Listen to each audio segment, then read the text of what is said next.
জানাবো আপনাদের কোন দলের গোলামি করার দরকার নাই। প্রশাসনের ভাইয়েরা, আপনারা জামাতে ইসলামেরও নন, আপনারা বিএনপির নন, আপনারা এনসিপির নন।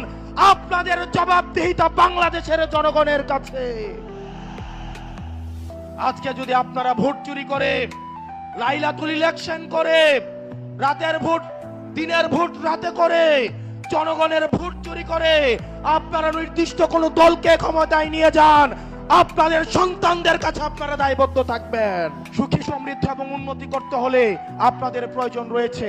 আমরা আপনাদের শত্রু না, আমরা চাই আপনাদের দায়বদ্ধতা, আপনাদের জবাবদিহিতা হচ্ছে জনগণের মুখী।